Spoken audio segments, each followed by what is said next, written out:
الرادية والمعاصر الباقرية والآثار الجعفرية والعلوم الكاظمية والحجة الرضوية والجود التقوية والنقاوة النقوية والحيوة العسكرية والغيبة الإلهية قائم بالحق. اللهم صل على محمد وآل محمد. آپ لوگوں سے گزارش ہے تھوڑا تھوڑا آگے آ دیجیے.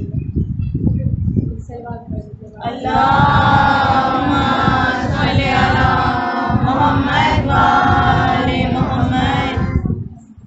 موضوع گفتگو ہے مومن اور مصائب دنیا.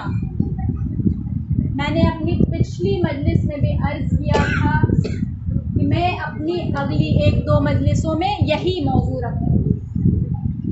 پچھلی مجلس میں نے آپ کے سامنے بیان کیا تھا کہ مومن کسے کہتے ہیں، مومن کون ہوتا ہے، اور مسلمان اور مومن کے درمیان کیا فرق ہے، یہ میں نے آپ کو بتایا تھا. اس کے بعد میں نے آپ کے سامنے یہ بتایا کہ اللہ کن کن چیزوں سے ہمارا امتحان لیتا ہے. تو اللہ جان، مال، خوف، اولاد، ان چیزوں سے اللہ ہمارا امتحان لیتا ہے. اس کے بعد میں نے آپ کے سامنے امتحان اور بلا کے بیچ کا فرق بتایا تھا کہ یہ کیسے پتہ چلے گا کہ خدا ہمارا امتحان لے رہا ہے یا ہم پر کوئی بلا نازل ہو رہی ہے. تو آج کی مجلس کا بھی یہی موضوع ہے، مومن اور مصائب دنیا. مومن کے اوپر مصائب عطائے پروردگار ہے، دلیل عظمت ہے، اور اگر کوئی مومن اس مصائب پر صبر کر لے تو اسے خدا کی مدد حاصل ہو جاتی ہے. پھر اسے کسی انسان کی مدد کی، امداد کی ضرورت نہیں. اور یہ ایسا کیوں نہ ہو کہ اب جب خدا کی ہی مدد انسان کے شامل حال ہو جائے تو پھر کسی بشر سے مدد لینے کی انسان کو کیا ضرورت ہوگی. اسی پر ایک امام کی ایک حدیث ہے، امام محمد باقر علیہ السلام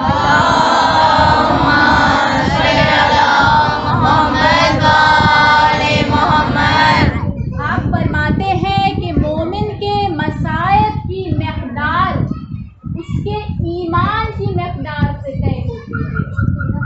یعنی کہ انسان کا ایمان جتنا قوی ہوگا اس کا امتحان اتنا سخت ہوگا، اور آپ کا امتحان، انسان کا امتحان جتنا ایمان اس کا کمزور ہوگا اس کا اتنا امتحان، اس پر اتنے کم مصائب پڑیں گے. تو یعنی کہ مصائب کی مقدار انسان کے ایمان کی مقدار سے طے ہوتی ہے.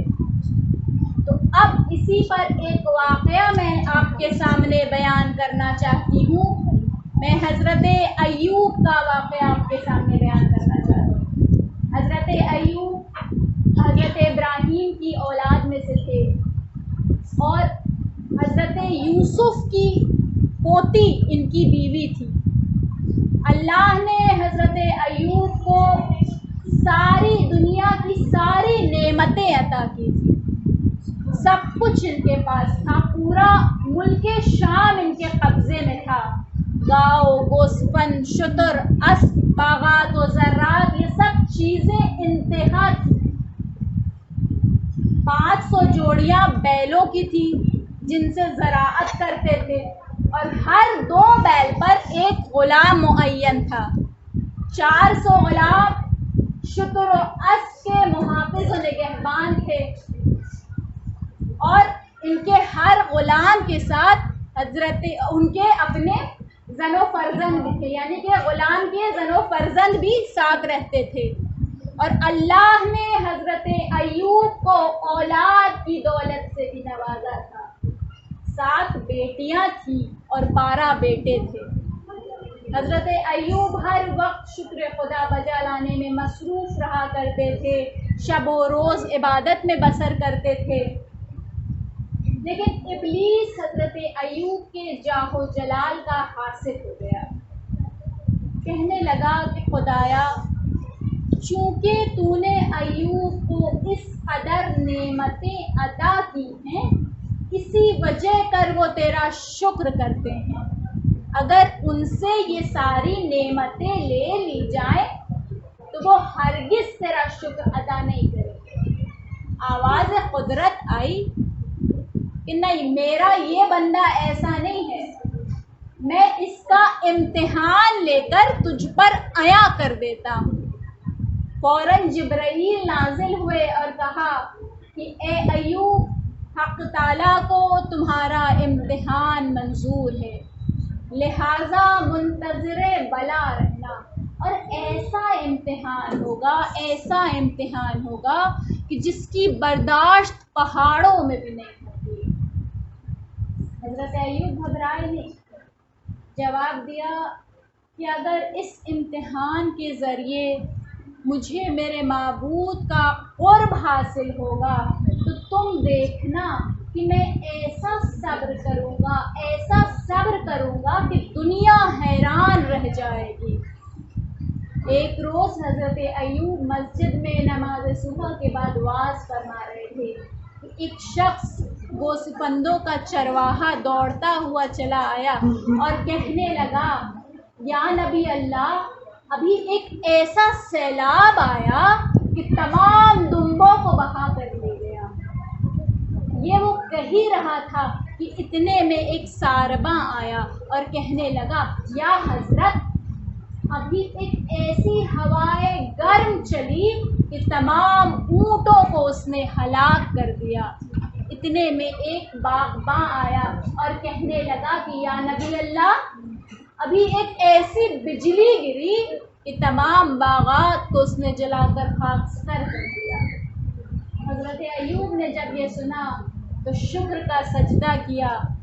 پھر فوراً شیطان بھیس بدل کر آیا اور کہنے لگا کہ اے ایوب، آپ تو اتنی خدا کی عبادت کرتے تھے، شب و روز عبادت میں بسر کرتے تھے، یہ اللہ نے آپ کے ساتھ کیا کیا؟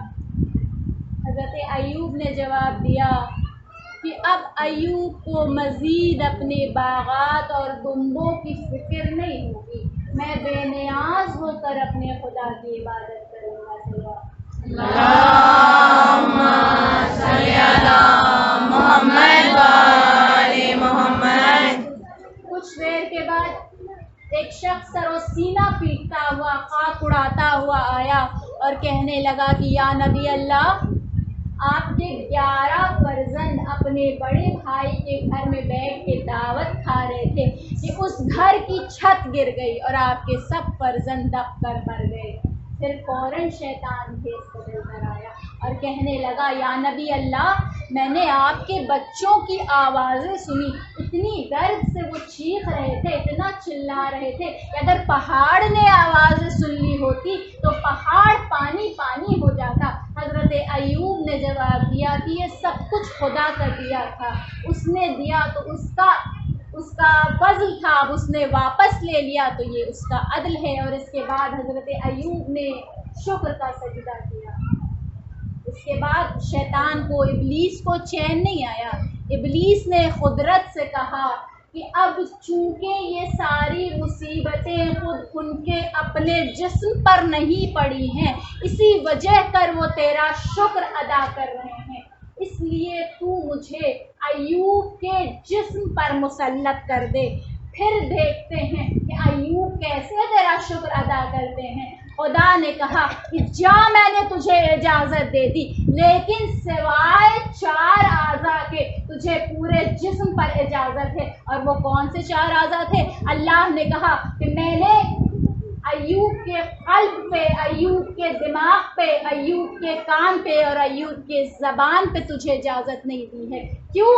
اس لیے کہ ایوب کے دل میں ہمارا نور ہے، ایوب کے دماغ میں ہمارا شعور ہے، ایوب کے کان میں جبرائیل کی صدا آتی ہے اور ایوب کی زبان سے ہماری ثنا آتی ہے. صلی اللہ صلی علی محمد و آل محمد. اب اصل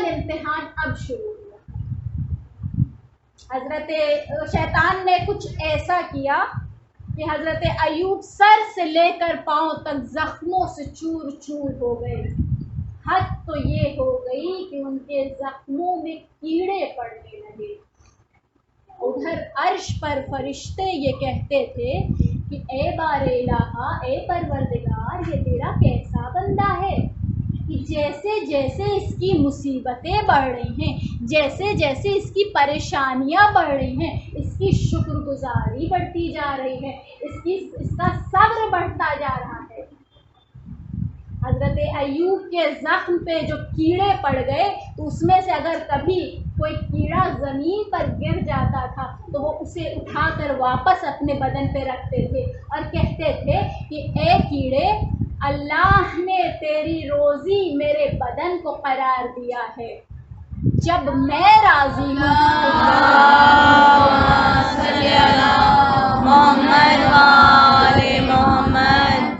جب میں راضی ہوں تو تو ناراض ہو کر کدھر جا رہا ہے. ایک روز حضرت جبرائیل نے آ کر حضرت ایوب کو سلام کیا تو آپ نے سلام کا جواب نہیں دیا. پھر حضرت جبرائیل نے کچھ دیر رک کر پھر دوبارہ سلام کیا، تب حضرت ایوب نے جواب دیا. تو جبرائیل نے یہ سوال کیا کہ یا نبی اللہ، جب میں نے آپ کو پہلی دفعہ سلام کیا تو آپ نے اس کا جواب کیوں نہیں دیا؟ حضرت ایوب نے کہا کہ اللہ نے کچھ مہمان بھیجے ہیں جنہیں میں اپنے جسم کے دسترخوان پر بیٹھا کر کھانا کھلاؤں. اس وقت جب آپ نے سلام کیا تھا ان میں سے کچھ مہمان میرے ہونٹوں پر تھے. مجھے اس بات کا خوف تھا کہ اگر میں نے سلام کا جواب دیا، میرے لبوں کو جنبش ہوئی اور اس میں سے کچھ مہمان اگر نیچے گر گئے اور ان کی روزی جاتی رہی اور اگر انہوں نے اللہ سے شکوہ کیا تو میرا معبود مجھ سے ناراض ہو جائے گا. 7 سال تک حضرت ایوب اسی بیماری میں رہے. رفتہ رفتہ سب نے حضرت کا ساتھ چھوڑ دیا، لیکن صرف ان کی بیوی ان کے ساتھ رہتی تھی. آپ بازار جاتی تھی، کھانے پینے کا سامان لے کر آتی تھی. ایک روز آپ فکر تام کے خیال سے بازار گئیں اور قصاب سے گوشت طلب کیا تو آپ کی بیوی کے گیسو نہایت ہی خوبصورت اور لمبے لمبے تھے. تو قصاب نے کہا کہ اگر آپ اپنے گیسو کاٹ کر مجھے دے دیں تو البتہ میں آپ کو گوشت دوں گا. ان کی بیوی گھر آ گئی اور گھر آ کر جب جناب ایوب سے یہ پورا واقعہ بیان کیا تو یہ پورا ماجرا سننے کے بعد حضرت ایوب نے بارگاہ خداوندی میں ہاتھ بلند کیا اور کہا، پالنے والے اب مجھ سے صبر نہیں ہوتا. اے میرے مالک، اب بات میری ناموس کی آ گئی ہے، اب مجھ سے صبر نہیں ہوتا. میں کہوں گی کہ یا نبی اللہ، آپ نے بہت صبر کیا اور آپ نے جتنا بھی صبر کیا اس کی مثال ملنا مشکل ہے. لیکن آئیے ذرا خانوادہ رسالت کو دیکھیے.